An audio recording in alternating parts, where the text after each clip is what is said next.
না, এই ফোনটা আর চলছে না, এবার একটা নতুন ফোন নিতেই হবে। ফোন নিচ্ছ নাকি? কোন ব্র্যান্ড? ব্র্যান্ড স্যান্ড দেখার টাইম নেই, ভাবছি একটা সেকেন্ড হ্যান্ড নিয়ে নিই। সেক্ষেত্রে কিন্তু সাবধান থাকতে হবে, কারণ ফোনের IMEI নাম্বার কিন্তু নিয়ে অনেক ধরনের জালিয়াতি হতে পারে।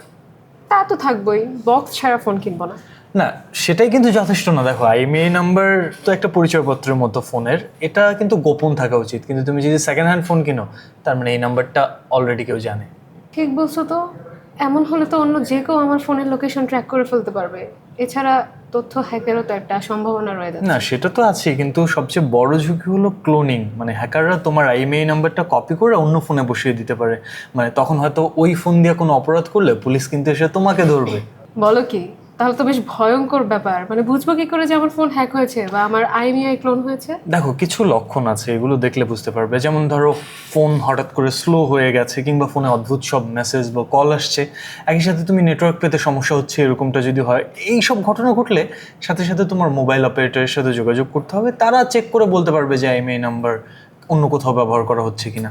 এছাড়া তুমি একটা কাজ করতে পারো, *#21# এটা ডায়াল করলে তা দেখতে পারবে যে কল ফরওয়ার্ডিং চালু করা আছে কিনা। এসব শুনে তো টেনশনে পড়ে গেলাম। টেনশন করলে তো আর কিছু হবে না, বরং কয়েকটা সহজ কাজ করতে পারো। কি সেগুলো? যেমন ধরো, অচেনা কাউকে IMEI নাম্বার দেবে না, ফোনের অপারেটিং সিস্টেম সবসময় আপডেট রাখবে, একই সাথে স্ট্রং পাসওয়ার্ড ব্যবহার করবে, 2 স্টেপ অথেন্টিফিকেশন ব্যবহার করবে নিশ্চয়ই। আর যদি সন্দেহ হয় যে তোমার IMEI নাম্বার কেউ কপি করেছে, তাহলে দেরি না করে সাথে সাথে মোবাইল অপারেটরকে জানাবে। এটা তারা এরকম কিছু ঘটলে ব্লক করে দিতে পারবে। এবং এক্সট্রিম কিছু হলে তুমি কিন্তু সাইবার ইউনিটের হেল্পও নিতে পারো। থাক, এর চেয়ে ভালো আমি নতুন ফোনই কিনবো, ফোন ব্যবহারেও সতর্ক থাকবো আর আইএমইআই কেউ জানতেও পারবে না।